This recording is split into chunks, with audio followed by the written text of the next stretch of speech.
Drumroll, please.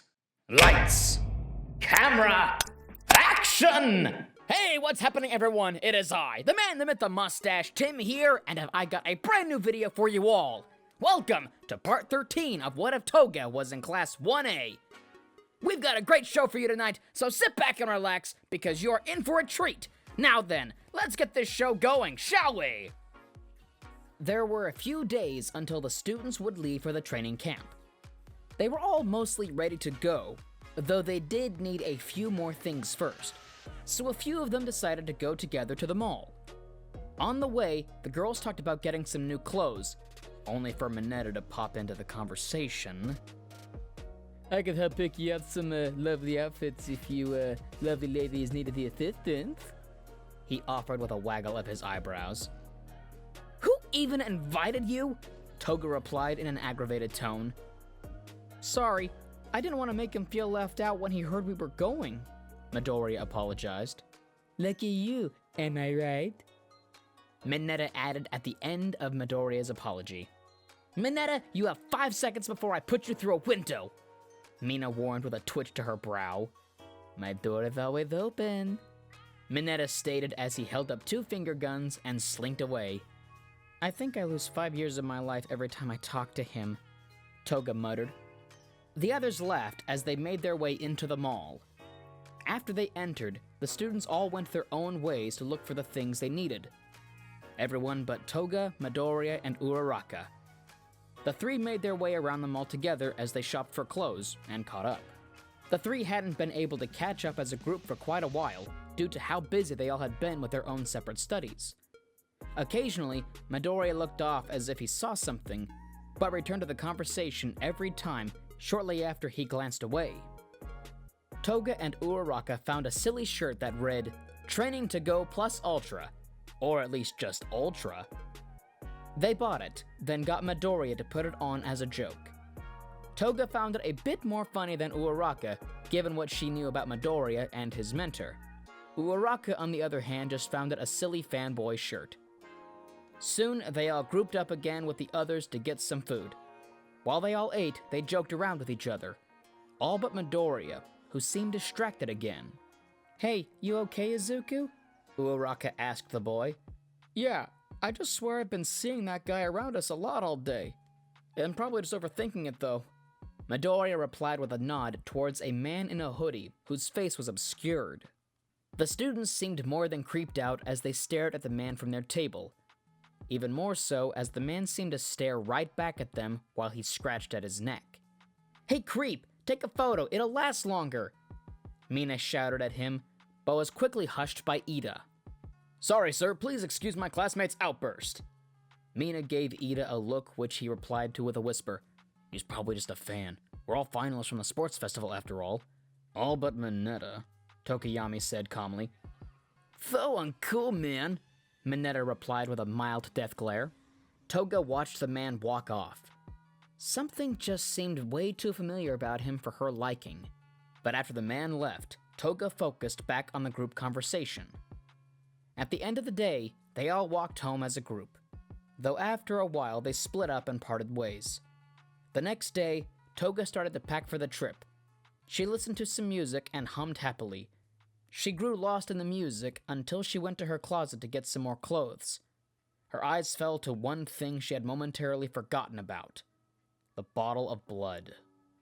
She blushed wildly the moment her eyes rested upon it.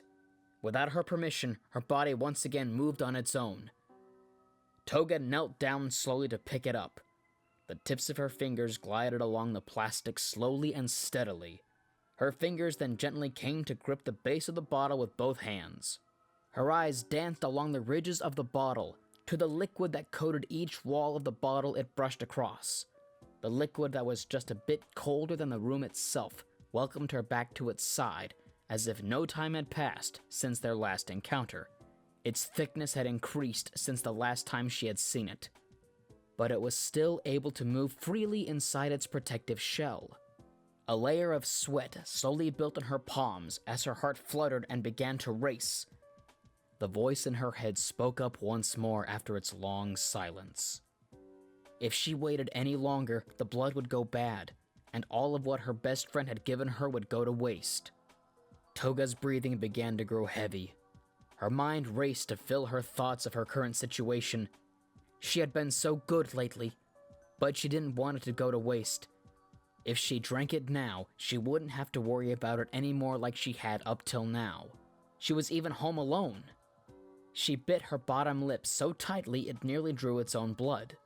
There was just one thing left to do that would eliminate all her reasons to not drink the blood. She set the bottle down gently, like one would a baby, then left to get a straw. Once she returned to the room, she closed the door, then sat down with the bottle on her bed.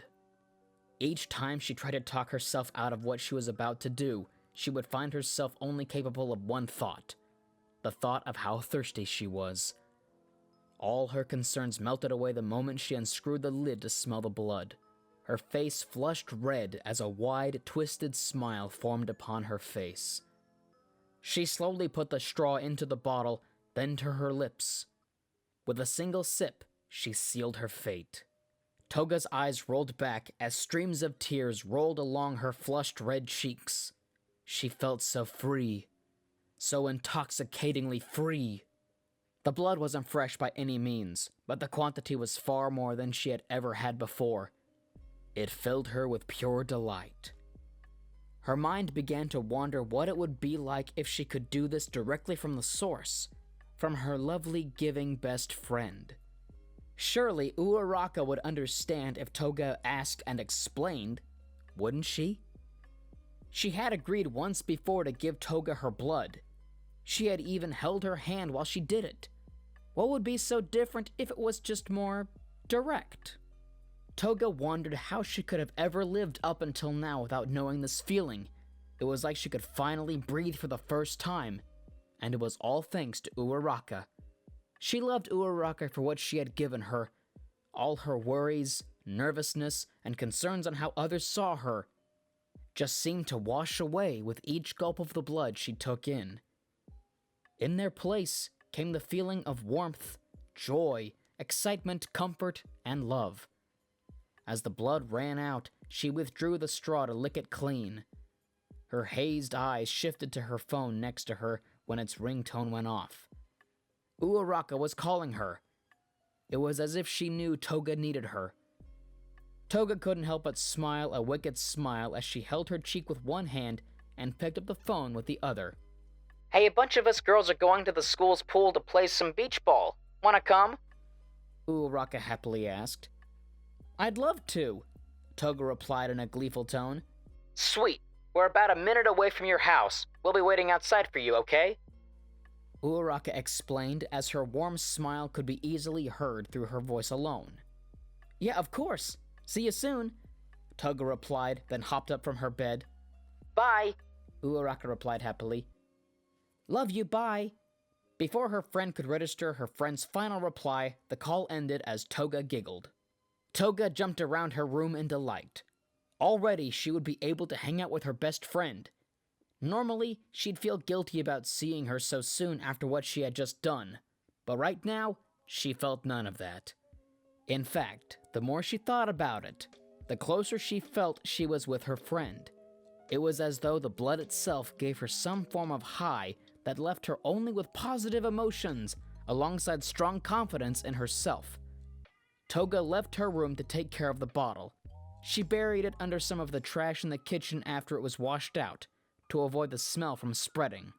Despite how much she enjoyed the smell, she could still think clearly enough to know she needed to hide it from her parents. She donned her bathing suit and a pair of sandals. Toga then slipped on something to go over the top of her bathing suit, as well as grabbing a towel before she left. Once outside, she saw the other girls, who waved happily to her. Uraraka seemed a bit confused, but waved nonetheless. Toga, with a bright smile, ran over to meet the other girls. She linked arms with Uraraka as the others laughed a bit about how cheery she was. Toga just explained it as having a good day. As they walked, Toga stared at Uraraka passively. Uraraka looked over to her a few times when she noticed. "Hey, Uraraka stopped herself from asking about the love comment from before.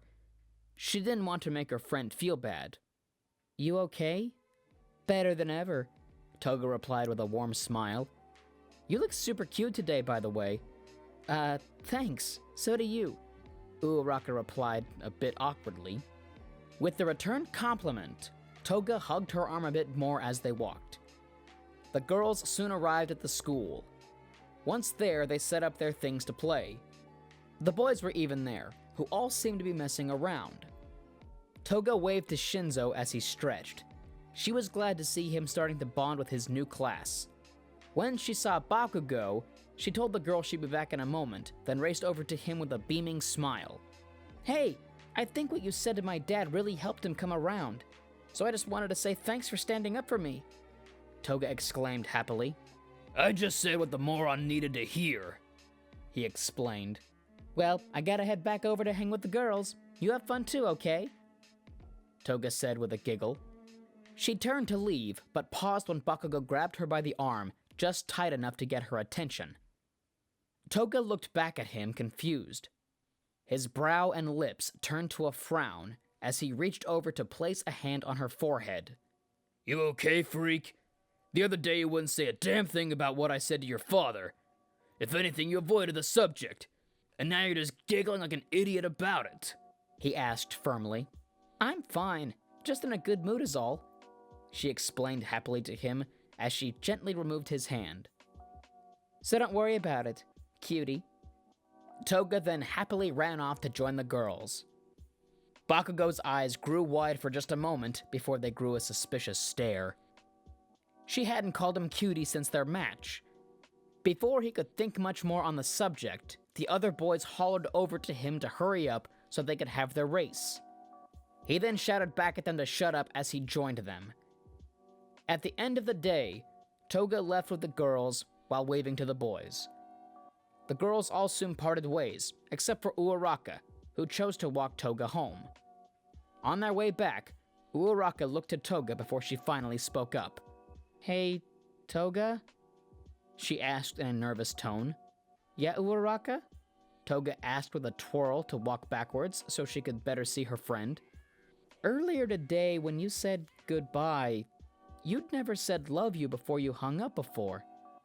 Sorry if I'm reading too much into it or anything, but what exactly did you mean? She asked carefully to not upset or make her friend feel bad. That I love you, duh. Toga offered with a shrug and smile. Uraraka came to a stop and gave Toga an uncertain look. Toga stopped as well, then tilted her head to one side. What is it? Toga asked, confused. What do you mean by love, Himiko? Uraraka asked quietly. Toga grinned widely. She walked up to Uraraka, who slightly shifted back upon Toga's hand, gently grabbing her shoulders. Toga beamed with a blush and smile that felt slightly off. She leaned in close to Uraraka, who blushed at someone coming so close to her. The blood that rushed to her cheeks reminded Toga of the girl's blood, how it felt to drink it, and its taste. She locked eyes with Uraraka, who seemed mildly startled by the look in her friend's eye.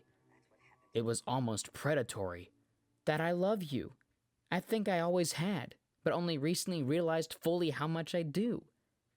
Toga leaned in closer with a twisted smile and whispered, You, Midoriya, and Bakugo, I think I really do love you all.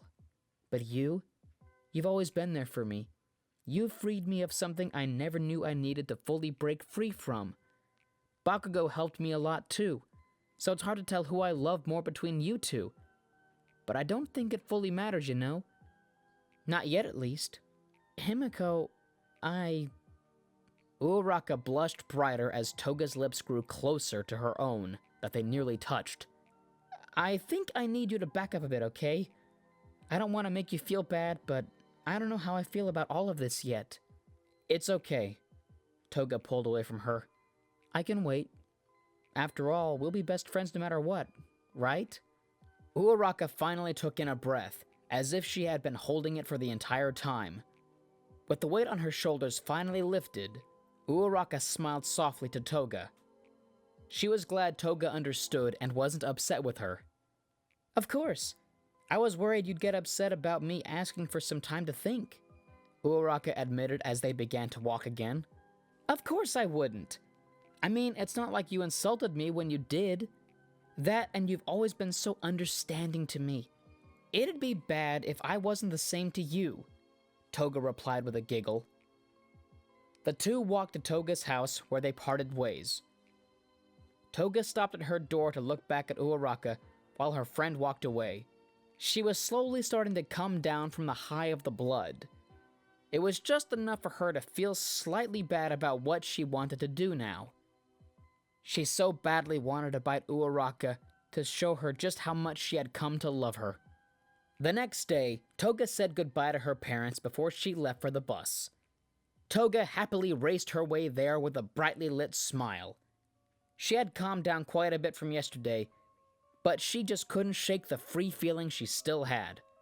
Honestly, she knew that she should feel worse about everything from the day before, but she couldn't fully bring herself to feel any further guilt. This didn't mean she didn't have some semblance of regret, however. She mostly just felt bad about how she made Uraraka feel uncomfortable. Upon arriving, she spotted Uraraka. Toga almost immediately blushed upon the sight of her friend. She hurried over to help Uraraka with her bag. After Toga helped, she apologized for the day before. Uraraka reassured her that it was okay and forgave her. It seemed as though the two were mostly back to the way they were before the entire situation Toga had caused the other day. She wished she could be more like Uraraka, given how her friend was always so willing to move past things. Not to mention the girl just made everyone feel better all the time. As Toga put her things into the bus, she caught Bakugo staring at her. The girl decided to make a teasingly moody face back at him like he'd made towards her. The boy huffed and looked away from her. On the bus, Toga and the others all chatted. Shinzo explained to the others about his time with Toga and Aizawa. Aizawa eyed Toga the moment Shinzo began to explain how Toga had spent most of her time teaching him how to fight. The other students asked him plenty about the training while Aizawa let off a slight, silent laugh. He looked back out the window, amused with the realization as to why Toga hadn't gotten significantly better after her internship compared to usual. The students continued to socialize before they all ended up falling asleep. Around 9 a.m. the next day, the bus came to a sudden stop. Most of the students fell from their seats. Uraraka nearly fell as well from where she laid, but was stopped by Toga. The girl instinctively held Uraraka tighter with one arm, while the other pressed against the seat in front of them to brace them for the sudden stop. The two slowly looked at each other upon the realization of their positions. Toga blushed at the fact Uraraka had fallen asleep on her, while Uraraka tried to move past the fact her best friend was still holding her as if she was a teddy bear. Toga let go while Uraraka moved away to get up. Before either could say a word, Aizawa called them all outside. He explained to the students about their task to go through the forest to the camp in a timely manner or forfeit their breakfasts. The students started to complain about the task, while Shinzo and Toga looked at each other for a moment. Toga smirked, while Shinzo let out a ch sound. Toga, I thought you said your class did stuff like this all the time. If they can't handle such a warm-up, I'll start to think you were lying, he said flatly. What did you say, loser? Bakugo shouted from the back. He said this should be easy for us, Toga shouted back. Whatever, Bakugo grumbled out after a moment's pause. The blonde bombshell then rocketed off towards the camp, followed by Toga, who grabbed Shinzo by the arm to help him down the slope into the forest. The boy was getting better at his mobility, but still needed some help without his wraps. They're right, we've dealt with way worse. We got this if we work together, Midoriya declared. The rest of the class cheered in agreement, then followed the other class members down the slope towards the camp. The class arrived just in time before the deadline. Most seemed overly exhausted, while a few others, including Toga and Shinzo, seemed relatively fine. Soon the wild pussycats revealed themselves before one of them began to flirt with some of the boys. You know they're like half your age, and that's creepy, right?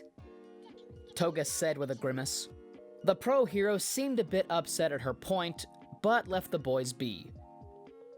After being given their instructions to start training and get changed, the students left to get some food. Toga did her best to train by using her hero gear the teachers had brought for the students. She did her best to try to expand upon her quirk, based on some of her theories on how she could do so. Sadly, nothing much came of it. Each day she would spend her time going over her notes. She was down to the final option, quirk mimicking. Before she could get the chance to start testing her theory, there was an announcement of a trial to test all the students without makeup work. A test of courage. Once everyone was left to find their partners, Toga quickly made her way to Uraraka to team up with her. Shinzo looked between the remaining two people he could pick from, Mineta and Midoriya. Before Mineta could say anything, Shinzo paired up with Midoriya. This left Mineta on his own. The student complained that it was as if a mysterious force actively chose to push him to the side constantly for convenience and/or comedic effect. With the pairs decided, the team set forward into the woods. Things went relatively normal until the attack broke out. Shinzo ended up racing with Midoriya to Kota. Upon their arrival, they saw Muscular about to strike Kota, but was stopped upon Midoriya's shout that gained the large man's attention. The man grinned as his eyes laid upon Midoriya. I know you! You're on the kill list. Muscular said happily, then he looked to Shinzo. You don't look like anyone on the capture list, so I'll assume it's fine to kill you too. Midoriya tensed as he prepared to attack. Before he could, he was stopped by Shinzo, who narrowed his eyes. Who's on your capture list? He asked flatly. Like I'd tell a brat like you, Muscular stated before he froze in place. Oh well. Shinzo shrugged as he activated his quirk. Now go jump off that cliff. Shinzo! Midoriya shouted at the boy when he realized his plan. Fine. Stop. Muscular stopped walking right before he stepped off the cliff. Go attack your allies instead. With the new order, Muscular raced off. Shinzo looked to Midoriya, who nodded in approval of his newest classmate. The two then raced over to Kota to get him to safety. Meanwhile, Toga and Uraraka paused as they saw smoke in the far distance. The two looked to each other in confusion. Suddenly, a mental message was sent to them. It informed them of the attacks that were coming, along with permission to use their quirks. Before the two could move, Spinner emerged from the bushes with his blades at the ready. Both Toga and Uraraka moved into a ready stance.